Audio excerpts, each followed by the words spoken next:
Somebody sent me a message with a link to the correct pronunciation of this borage plant, asking me, why are you calling it borage? It's borage. Well, I say potato potato, target targe. I'm gonna keep calling it borage. Hope you guys don't mind. It's just too elegant and beautiful of a plant to call borage, in my opinion. So before I take you around the garden today and show you some of the growings on, I just want to offer a bit of motivation to anybody watching this video, especially those who are maybe just looking to get into gardening. You have yet to get your first garden going. I just want to inspire you. No more time left to procrastinate. That's the #1 enemy when it comes to gardening, is waiting too long. It's spring. We're in the middle of spring. Now's the time, regardless of where you are in the U.S., to get going, get planting, get things in the ground, and you're going to be happy you did. So even if you only start with a 4x4 square foot area, you're going to have a garden, you know, whether you're planting a couple tomato plants, some eggplants, or your first fruit tree. It's all going to be very rewarding, and you can officially call yourself a gardener at that point. So don't let anything hold you back. Another common reason I hear from folks as to why they haven't started gardening yet is that they don't own a house. That one is very funny to me. I mean, growing up as a kid, all throughout my younger adult years, I had many gardens, so did my family, never on land that we owned. So there's really no reason that you need to wait till you own a piece of property.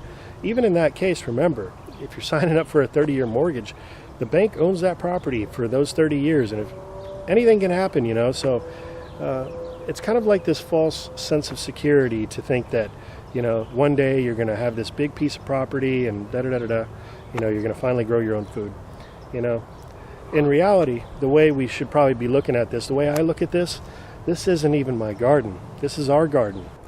A little trick that I'd been using the last couple of years I want to share with you guys is, just as we approach spring and I'm getting a lot of my seedlings and transplants out into the garden, I like to allow my chickens, because they're still laying eggs even in their older age, I allow them to go Brody on their eggs for a little while. And that just gives me a little time away from having to protect so many of my plants. I literally had my whole flock, which is actually down to 5 birds at this point, all Brody at the same time. And now I've taken most of them off their eggs and they've rejoined me in the garden. That's another reason why I'm probably experiencing so many bugs recently, not just because of all the rain, but because the chickens were all Brody on eggs. But check this out. Here's another patch of mushrooms that I'd gotten started back in November. This is another area, the first patch, and a mushroom has now come up, and you'll notice it's been getting eaten on, which is just fine. I'm just allowing this first flush to really establish. There's just one mushroom that's come up so far, but that's a good sign. And I wanted to share with you these Aronia berry plants. You can see the beautiful little white clusters of flowers they produce. Generally speaking, when you have little clusters of white flowers like this, it's really good for attracting in beneficials. And we've got quite a few berries going on these plants. I've got 3 of these little shrubs out here.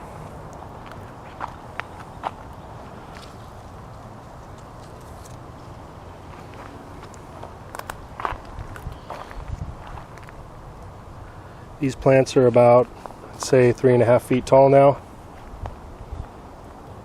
And it may not look it, but I did a whole bunch of spring pruning on my fruit trees back here. I did some thinning in the middle of the trees to allow more sunlight to come in. And I also kind of sheared some of the branches that were coming out into the pathways. The trees are looking great. In this almond tree here, there's another bird's nest. Try not to disturb, but that's a bird's nest right there. And mama bird's always making a lot of noise every time I come around, so just been moving the sprinkler around again. Now I'm being a bit more free with the watering this year since we're practically out of drought here in California finally. Still trying to conserve, but at the same time, I really want to get the most out of my garden I can this year. So here are the fig trees that I pruned back. As you can see, they're really taking off with new growth. We got some big figs on here. A bunch of little figs getting going.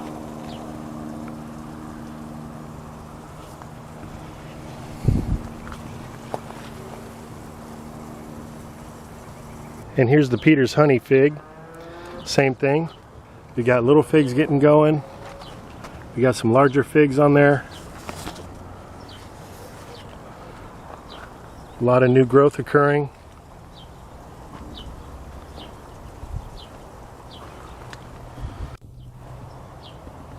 Real nice. Here's another one of the fig trees that I had pruned back. And this one has a whole bunch of stuff going on with the vining layer crawling up it, both hop vines and nasturtium flowers. I feel like fig trees are great to support the vining layer in a food forest.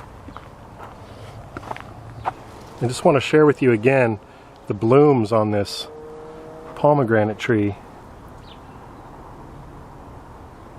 Isn't that gorgeous?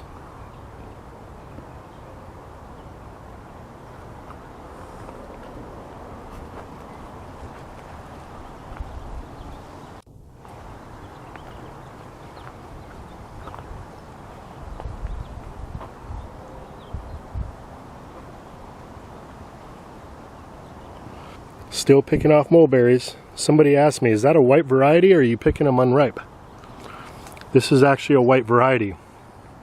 If you've been following along, you may recall me calling this a black beauty mulberry.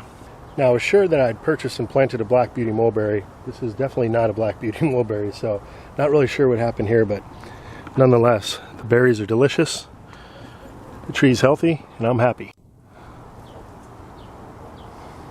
Here's a little cranberry hibiscus getting going. So here's an interesting development. See, I've got a sweet potato vine getting started here, and here's one of the fig cuttings. It's starting to flush out new growth. But over here, this stump right here was a chaya plant from last year, and I cut it back once it died. And as you can see, it's starting to push out some new growth right from the base, right there. So it's actually coming back as a perennial, even though we dipped down into the mid-20s last year. I had two other plants over here, and I don't see any sign of it coming back, so 1 out of 3 on that. Peaches are getting close. As you can see, I could have done a little bit more thinning over here, but that's okay because of the vigorous pruning that I applied to this tree, really focused on its shape. Here's a little yarrow. We got some beautiful sage and flower right now. Next to that, an autumn olive, helping to feed nitrogen to all the surrounding plants. Here's an ashitaba. Got some oregano at the base of this macadamia nut tree.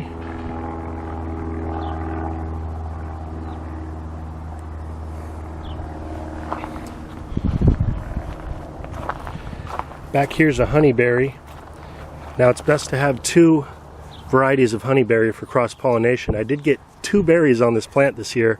I had originally planted 2 different varieties, but only the one made it. So I still need to plant another one out here. My wife and I have been harvesting fava beans like mad. She likes to actually steam up the pods in the shell like this and then just squeeze the beans out. And they're really good that way as well. I prefer them raw, and I like to just eat them as I'm walking through the garden. Cardoon is doing well, starting to flower here. So soon I'll be sharing with you the beautiful lavender flowers that grow all over the cardoon. Here's one of Cardoon's son, Cardoon Jr. This was planted from one of the pups that was growing around the main plant over there. Transferred it out a few months back, and look how large it is. It's already almost 6 feet tall. And here's another one of Cardoon's sons. This is Cardoon the third. And here's a great little combo I got growing out of this whiskey barrel.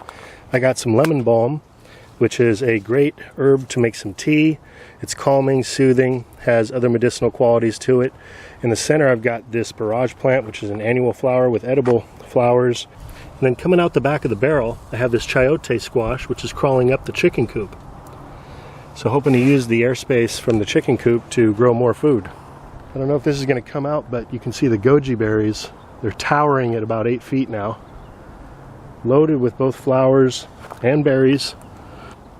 So it's really looking good for this year. Beautiful though. I have 1, 2, 3, 4, 5, 6 goji berry plants, all doing extremely well. There's a bumblebee helping to do some pollinating for us. Banana tree is towering up there. You can see some of the new plants growing in the chicken coop food forest. Here's an artichoke, a barrage, pepper plant. We've got some Tulsi basil, lupine flower, some merit collards, purple tree collard. Already have a nice wall of the hop vine being established over here. So I made up a nice big batch of biochar the other day. These are just from branches from the yard. And this stuff is best used in the garden once you activate it, either mixing it into a compost heap or with some chicken manure, and that's going to help to activate it before you put it out in the garden. Sometimes I'll just mix this stuff in right into the wood chips and put it throughout the garden.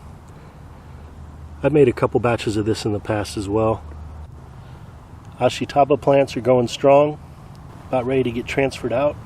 I think I'll wait till tomorrow evening when it cools down a little bit. See, here's a asparagus that's come up. Planted a bunch of crowns in this area and just haven't had too much success thus far. Let's see, this one's starting to fern out already. Got some St. John's wort. You can see on the stinging nettle plant here, everywhere I had taken a tip cutting, there's now multiple tips. So this is ready to be harvested again. Not only do I make a great plant fertilizer by blending those tips up with some water in a blender, but I also make a wonderful tea with this plant. Sugarcane's looking good back there. The grapevines decided to go nuts in the last couple days, so I need to do some pruning. I'm also going to prune back these actual grape bunches. What you're supposed to do is basically just take the tips off like that, so you can allow more energy to be focused in the remaining grapes on the bunch. Also, you want sunlight and air to be able to circulate all throughout the plant, so I really need to thin this out and open it up quite a bit. It's amazing how fast this grew though. Comfrey's going wild everywhere. Been doing a lot of chopping and dropping. Sometimes I'll just pull it out with my bare hands. Just throw the leaves around the base of a fruit tree. And this plant right here, although it looks a little damaged right now because I just did that, it's going to spring back in a few days. You'll hardly be able to notice I even just pulled all that out. And this is going to re-flush out again 2, 3, maybe even 4 more times this season. I've been allowing this little patch of Swiss chard to go to seed. This was grown from seed I collected from plants in the garden, and it will self-seed as well, but I love to collect the seed and plant it where I want it.